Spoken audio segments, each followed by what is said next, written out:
Mesdames et messieurs, bonsoir, ravi de vous retrouver dans ce nouveau journal de la chaîne nationale et merci de votre fidélité. Madagascar a de nouveau les yeux tournés vers l'Afrique où commence aujourd'hui le sommet sur Madagascar organisé par la SADC au Botswana. Après Maputo, Pretoria ou Windhoek, c'est au Gaborone que se joue l'avenir de la transition malgache. La feuille de route devrait être signée même si la SADC est restée floue sur l'agenda de cette semaine. Des commentaires sur les images de l'équipe de la chaîne nationale. Arrivé hier dans la capitale botswanaise, le président Andry Rajoelina l'a reçu dans sa suite à l'hôtel Gaborone Sun, le secrétaire exécutif de la SADC, le docteur Thomas Augusto Salomao. Les deux personnalités se sont entretenues à huis clos. Après cette rencontre, le couple présidentiel malgache s'est rendu à l'hôtel Grand Palm pour assister à la cérémonie d'ouverture de l'ultime rendez-vous politique à Gaborone sur la crise malgache. Dans son discours, le président namibien a entre autres déclaré que cet ultime rendez-vous a comme objectif d'accoucher un accord entre les parties prenantes malgaches pour la feuille de route. Il a déjà annoncé qu'une réunion de la SADC devrait se tenir le 11 juin 2011 à Sandton, Afrique du Sud, pour entériner une feuille de route inclusive. Pour sa part, le président zambien a indiqué que ce rendez-vous à Gaborone consiste à mettre en œuvre la feuille de route. C'est donc une ultime opportunité pour permettre à toutes les parties prenantes malgaches de s'approprier de cette feuille de route, a-t-il ajouté. En tout cas, ce président de la commission défense politique et sécurité de la SADC a sollicité la participation totale de tous les partis politiques malgaches au processus devant aboutir à la tenue des élections crédibles et transparentes à Madagascar. Dans l'après-midi, la délégation des 11 parties prenantes malgaches se sont retrouvées au même hôtel pour tenir une réunion à huis clos sous l'égide de la SADC et qui a duré plus d'une heure. Cette journée a été clôturée par la série de consultations bilatérales qui a amené ces trois dirigeants de la SADC, assistés par l'équipe de médiation internationale dirigée par Joachim Chissano, à recevoir une à une et durant 30 minutes chacune ces 11 parties prenantes malgaches. L'Assemblée générale de ces 11 parties se tiendra demain, toujours sous l'égide de ce trio de la SADC. Et même si les positions des partis politiques malgaches diffèrent sur cette feuille de route, les 11 délégations présentes au Gaborone sont optimistes. Ils misent sur cette réunion pour trouver une sortie de crise. Les explications dans ce reportage.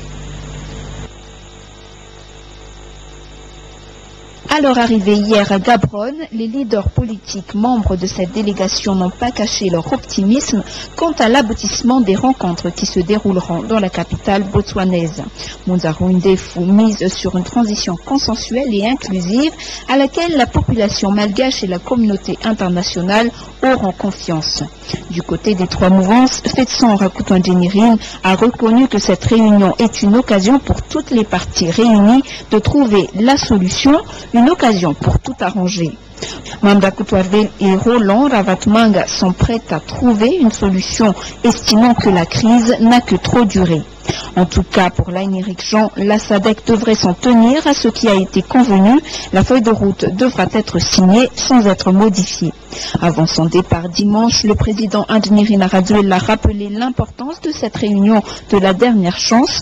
Pour lui, la participation des trois mouvances est importante, mais dans le cas échéant, l'absence de leur signature ne devrait pas bloquer la mise en œuvre de cette feuille de route. Et vous pourriez suivre l'évolution de cette journée au Gaborone, la capitale botswanaise, sur la chaîne nationale. Une édition spéciale sera diffusée après ce journal ce soir avec Christian Rakutwarsou. 4 mois durant, 250 étudiants formés à l'INFA ou l'Institut national de formation administrative suivront un stage d'imprégnation au ministère de l'Intérieur. Une occasion pour ces jeunes de s'enquérir des réalités et des problèmes auxquels font face l'administration. Jean-Émeric Bilson sur les images de Stéphane Alphonse. Après la levée de couleurs, les étudiants de l'Institut national de formation administrative d'André ont intégré la coupole du ministère de l'Intérieur pour écouter le ministre Florent Rakoutarsou qui a développé à cette occasion 2 thèmes. Le respect de la hiérarchie incontournable et l'application des textes en vigueur. Que vous soyez le premier à être convaincu des décisions à prendre.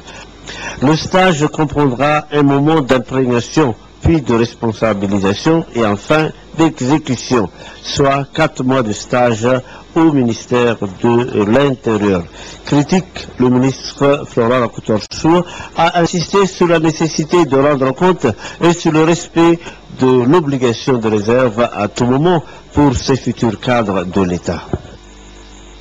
À l'étranger, pour commémorer la défaite des pays arabes face à l'État hébreu en 1967, les Palestiniens et Syriens ont tenté de pénétrer dimanche le plateau du Golan, tentative violemment réprimée par les forces israéliennes. Le bilan des affrontements fait état de plus de 20 morts et 350 blessés. La Syrie est désignée comme investigateur de ces troubles par Israël. Reportage de AITV. L'armée israélienne était toujours en état d'alerte lundi matin le long de la ligne de cessez-le-feu avec la Syrie sur le plateau du Golan. Un calme relatif semblait toutefois de retour après la répression sanglante la veille par Israël d'une tentative d'infiltration de Palestiniens et Syriens vers Majd al-Shams en zone occupée. À l'occasion de la commémoration de la Nakba, la défaite arabe de juin 67, des centaines de manifestants avaient en effet essayé de renouveler dimanche la percée effectuée il y a 15 jours pour l'anniversaire de la Nakba, la création de l'État hébreu. Ignorant les mines et les tirs de gaz lacrymogène, les jeunes Palestiniens et Syriens sont partis à l'assaut des barbelés, provoquant un tir nourri des militaires, bilan 10 morts selon Israël.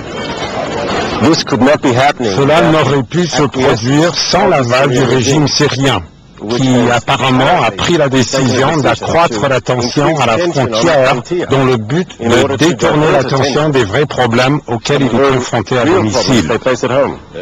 Damas, qui a dénoncé des tirs à balles réelles pour tuer des civils désarmés, fait état pour sa part de 23 morts et 350 blessés.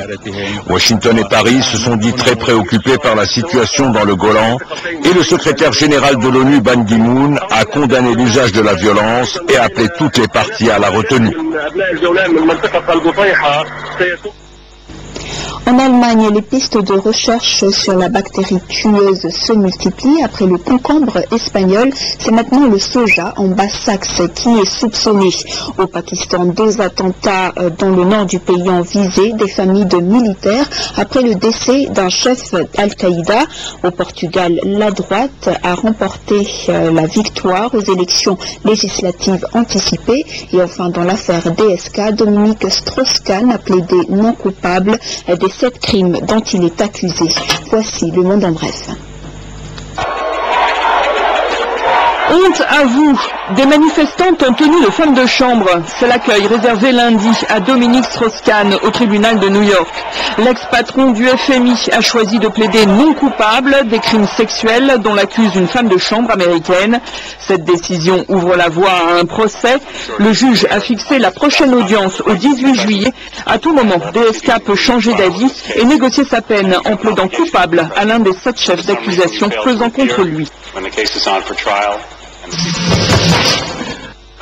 La droite au pouvoir au Portugal, avec 40% des voix, le Parti social-démocrate a largement remporté dimanche les élections législatives anticipées.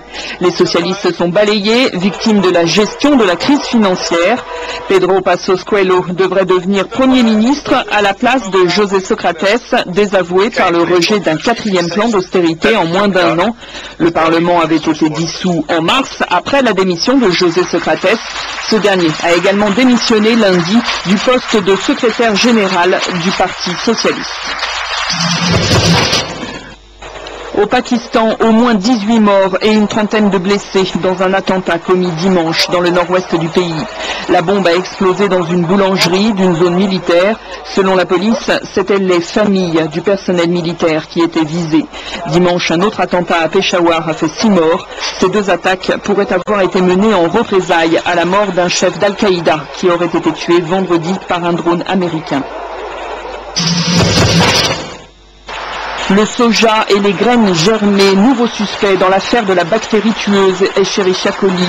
Après l'affaire des concombres espagnols, l'Allemagne soupçonne cette fois une ferme de la Basse-Saxe d'être à l'origine de l'épidémie. Des tests de laboratoire sont en cours. Les premiers se sont révélés négatifs lundi. Plus de 2000 personnes sont touchées en Europe. 22 sont décédées, dont 21 en Allemagne. Et pour finir ce journal, voici le reste des actualités en Afrique, résumé par AITV, l'Afrique en bref. Au moins un mort et une quarantaine de blessés au Kenya. C'est le bilan de l'explosion qui s'est produite dimanche en fin de matinée dans un quartier populaire de Nairobi. La déflagration, apparemment très forte, a fait voler en éclats les fenêtres des immeubles aux alentours et a touché une station essence qui a pris feu. Accident ou attentat, les causes de l'explosion restent pour l'instant inconnues. L'état-major burkinabé en visite ce week-end à Bobo-Dioulasso pour constater la fin des opérations. Vendredi, la garde présidentielle est intervenue contre des soldats mutins qui pillaient la ville depuis plusieurs jours. Opération qui s'est soldée par la mort de 6 militaires et d'une jeune fille victime d'une balle perdue. 57 mutins ont été arrêtés. C'est la première fois que le régime de Blaise Compaoré recourt ainsi à la force depuis mars, depuis le début de la vague de mutinerie. L'insécurité, c'était le thème de la visite de la sous-secrétaire générale aux affaires humanitaires des Nations Unies en République démocratique du Congo. Catherine Wragg s'est rendue dans l'Est, dans les provinces orientales et le Sud Kivu. Elle s'est dit préoccupée par le nombre de déplacés internes et a appelé le gouvernement à redoubler d'efforts pour assurer la sécurité des populations. Ce journal est terminé. Merci de votre fidélité. Après ce journal, tout de suite, édition spéciale sommet sur Madagascar au Gaborone avec Christian Rakoutarsou. Au revoir.